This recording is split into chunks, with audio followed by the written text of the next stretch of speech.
വാർത്തകളിലേക്ക്. തിരുവനന്തപുരം നെടുമങ്ങാട് അപകടത്തിൽ ബസ് ഡ്രൈവറെ കസ്റ്റഡിയിലെടുത്തു. ഒറ്റശേഖരമംഗലം സ്വദേശി അരുൾദാസിനെയാണ് പോലീസ് കസ്റ്റഡിയിലെടുത്തത്. അമിത വേഗതയിൽ പെട്ടെന്ന് വെട്ടിത്തിരിക്കാൻ നോക്കിയതാണ് അപകട കാരണമെന്നാണ് ഡ്രൈവറുടെ മൊഴി. റോഡിന്റെ അശാസ്ത്രീയ നിർമ്മാണമാണ് അപകടത്തിന് കാരണമെന്നാരോപിച്ച് കോൺഗ്രസ് പ്രവർത്തകർ ഇന്ന് നെടുമങ്ങാട് വെമ്പായം റോഡ് ഉപരോധിക്കും.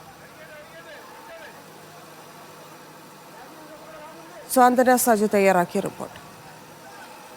കാട്ടാക്കട ആര്യങ്കോട് നിന്ന് ഇന്നലെ രാത്രിയാണ് മൂന്നാറിലേക്ക് പോകാൻ 49 അംഗ സംഘം പുറപ്പെടുന്നത്. പക്ഷെ അവർ ആ യാത്ര തുടങ്ങി ഏതാണ്ട് 1 മണിക്കൂർ പിന്നിടുന്നതിന് മുമ്പ് തന്നെ ഇരിഞ്ചയം എന്ന് പറയുന്ന സ്ഥലത്ത് വെച്ച് ഒരു അപകടത്തിൽപ്പെടുകയാണ്. ഇരിഞ്ചയം വളവ്, ഈ കാണുന്ന വളവാണ് അത്. ഈ വളവിൽ വെച്ചാണ് ആ വാഹനം അപകടത്തിൽപ്പെടുന്നത്. നെടുമങ്ങാട് നിന്നും വെമ്പായത്തേക്ക് പോകുന്ന ഒരു റോഡാണിത്. ഈ റോഡിൽ ഇരിഞ്ചയം എന്ന് പറയുന്ന ഭാഗം എത്തുമ്പോൾ ഇത്തരത്തിലൊരു വളവുണ്ട്, ഒരു വലിയ വളവാണ്.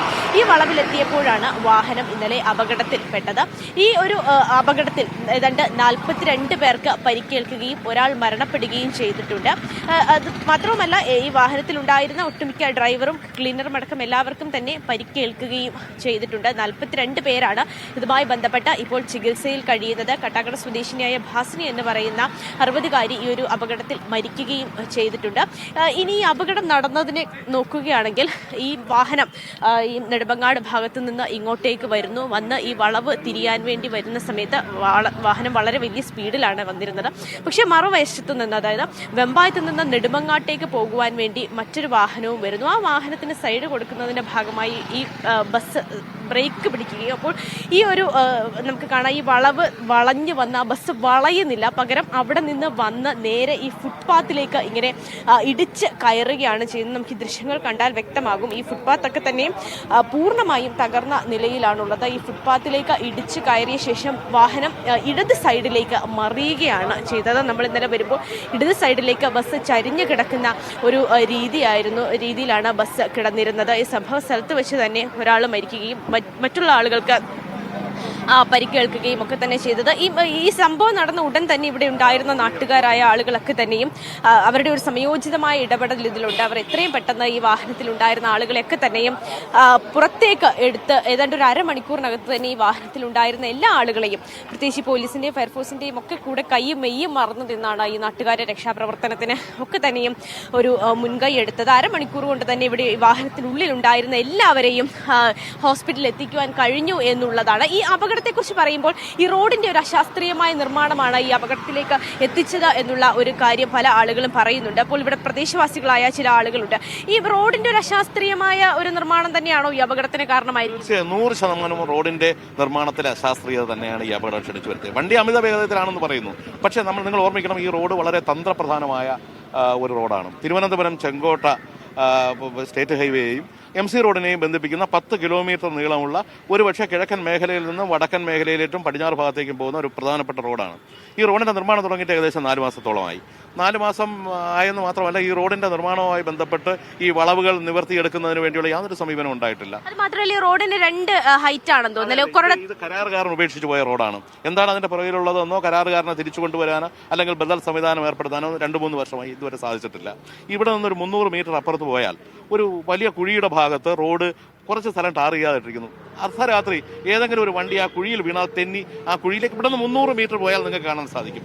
ഇത് തുടങ്ങിയ തേക്കട ജംഗ്ഷനിൽ മറ്റൊരു PWD ശിരാണിക്കർ റോഡ് വേർപെടുന്നത് ഇപ്പോഴും നമ്മുടെ ഫുട്പാത്തിലിടുന്ന സ്ലാബുകളാണ് റോഡിന്റെ നടുക്കെട്ടിരിക്കുന്നത്. ഇതിന് മുമ്പ് ഇവിടെ ഇത്തരത്തിലുള്ള അപകടങ്ങൾ ഉണ്ടായിട്ടുണ്ടോ? ഈ റോഡുമായി അപകടങ്ങൾ ഉണ്ടായിട്ടുണ്ട്. ഇതുപോലെ ബസ് തെന്നിമറിയുന്ന സംഭവം ഈ 3 ആഴ്ച മുമ്പ് തേക്കട മാടൻ നടയിൽ ഇതുപോലെയുള്ള ഒരു പിക്കപ്പ് ലോറി പാടെ മറിയുന്ന സംഭവം ഉണ്ടായിട്ടുണ്ട്. നിരവധി 2 വീലറുകൾ അപകടത്തിൽപ്പെട്ടിട്ടുണ്ട്. നിരവധി ആളുകൾ മരിച്ചിട്ടുണ്ട്. ഇതെല്ലാം മറച്ചു വെച്ചിട്ട് കാര്യമില്ല. ഈ റോഡ് അധികൃതരുടെ ഭാഗത്തു നിന്നും ഒക്കെ വളരെ കുറ്റകരമായ ഒരു അനാസ്ഥ ഇതിന്റെ നിർമ്മാണം പൂർത്തി. ഇപ്പൊ തന്നെ ഈ സ്ഥലം ഇതൊരു ബൈക്കിന് വീഴാൻ ഇത് ഇത്രയും മതി. ഇത്രയും കൊടും വളവിൽ ഇങ്ങനെ ടാർ ചെയ്ത് വേറെ എവിടെയെങ്കിലും കാണുമോ? ഇന്നലെ രാത്രി ഞാൻ ഇതിനെ സംബന്ധിച്ച് മാധ്യമങ്ങളോട് പറഞ്ഞതിനെ സംബന്ധിച്ച് ഇവിടെ പല അഭിപ്രായങ്ങളുണ്ടായി. പക്ഷേ ഇതാണ് ഇതിന്റെ യഥാർത്ഥ വസ്തുത. ഈ പറയുന്നത് പോലെ തന്നെ ഇദ്ദേഹം സൂചിപ്പിച്ചതുപോലെ തന്നെ നമുക്ക് ഈ ദൃശ്യങ്ങൾ കാണുകയാണെങ്കിൽ രണ്ട് ഭാഗം, ഒരു ഭാഗത്ത് ടാർ ചെയ്തിട്ടുണ്ട്, മറ്റൊരു ഭാഗത്ത് ടാർ ചെയ്തിട്ടില്ല. അതുകൊണ്ട് തന്നെ ഒരു ഭാഗത്ത് റോഡിന് ഉയരം കൂടുതലാണ്, മറ്റൊരു ഭാഗത്തിന് ഉയരം കുറവാണ്. പ്രത്യേകിച്ച് പരിചിതമല്ലാത്ത ഒരാളാണ് വണ്ടി ഓടിച്ച് വരുന്നതെങ്കിൽ തീർച്ചയായിട്ടും വലിയ വളവാണ്, വളരെ നല്ല റോഡാണ്. പക്ഷേ ഈ റോഡിന്റെ ഉയരം കുണ്ടും കുഴിയുമൊന്നുമല്ല, പക്ഷേ ഈ റോഡിന് രണ്ട് ഉയരമാണ് എന്നുള്ളതാണ് ഇതിലെ പ്രശ്നം. അപ്പോൾ പരിചയമില്ലാത്ത ഒരാളാണ് വാഹനം ഓടിച്ചു വരുന്നതെങ്കിൽ സ്വാഭാവികമായും നല്ല വേഗതയിലായിരിക്കും വരുന്നത്. അത് വരുമ്പോൾ ഇത്തരത്തിലുള്ള വളവുകളും അതുപോലെ തന്നെ റോഡിന്റെ ഈ പ്രശ്നവും ഒക്കെ കൊണ്ട് പെട്ടെന്ന് വണ്ടി കയ്യിൽ നിന്ന് പോകുകയും നിയന്ത്രണം പോകുകയും അപകടം ഉണ്ടാകുന്ന സാഹചര്യവും ഒക്കെ തന്നെ ഉണ്ടാകും. ഇന്നലെയും അത് തന്നെയാണ് സംഭവിച്ചത്. വാഹനം അമിത വേഗത്തിലായിരുന്നുവെന്ന് RTO അടക്കമുള്ള ആളുകൾ ഇന്നലെ വ്യക്തമാക്കിയിട്ടുണ്ട്. പക്ഷേ എന്നിരുന്നാലും ഈ റോഡിന്റെ അശാസ്ത്രീയത കൂടി ഈ അപകടത്തിന് ഒരു വലിയ പങ്ക് വഹിച്ചിട്ടുണ്ട് എന്ന് തന്നെയാണ് ഇവിടെയുള്ള ആളുകളും വ്യക്തമാക്കുന്നത്. അതുമായി ബന്ധപ്പെട്ട് എത്രയും പെട്ടെന്ന് ഈ റോഡിന്റെ അശാസ്ത്രീയത മാറ്റണം എന്ന് തന്നെയാണ് അവരും ആവശ്യപ്പെടുന്നത്. മാത്രമല്ല ഇതിനു മുമ്പും പലതവണ ഇത്തരത്തിലുള്ള അപകടങ്ങൾ, പ്രത്യേകിച്ച് ഈ 2 വീലറിൽ വരുന്ന ആളുകളൊക്കെ പലതവണ ഇതുമായി ബന്ധപ്പെട്ട അപകടത്തിൽ പെട്ടിട്ടുണ്ട് എന്നുകൂടി നാട്ടുകാർ ഇപ്പോൾ പറയുന്നുണ്ട്. എന്ത് തന്നെയായാലും ഇന്നലെ 49 പേരാണ് ഈ വാഹനത്തിൽ ഉണ്ടായിരുന്നത്. അതിൽ 42 പേർക്കാണ് പരിക്കേറ്റിരിക്കുന്നത്. അവരൊക്കെ തന്നെയും ഇപ്പോൾ ചികിത്സയിൽ കഴിയുകയാണ്. ഒരാൾ മരണമടയുകയും ചെയ്തിട്ടുണ്ട്. പക്ഷെ വന്ന സമയത്ത് നമ്മൾ കണ്ട ആ ഒരു അപകടം നമ്മൾ നോക്കുകയാണെങ്കിൽ വളരെ വ്യാപ്തിയുള്ള ഒരു അപകടമായി നമുക്ക് തോന്നുമായിരുന്നു. പക്ഷേ ആശ്വാസകരമെന്ന് തന്നെ പറയട്ടെ, അത്രത്തോളം വലിയൊരു അപകടം ആയി അത് മാറിയില്ല എന്നുള്ളത് വളരെ വലിയ ആശ്വാസകരമായ ഒരു കാര്യം തന്നെയാണ്. ക്യാമറ പേഴ്സൺ സിജോ സ്റ്റാഗറിനൊപ്പം സ്വാന്തന സാജു, മീഡിയ 1, തിരുവനന്തപുരം.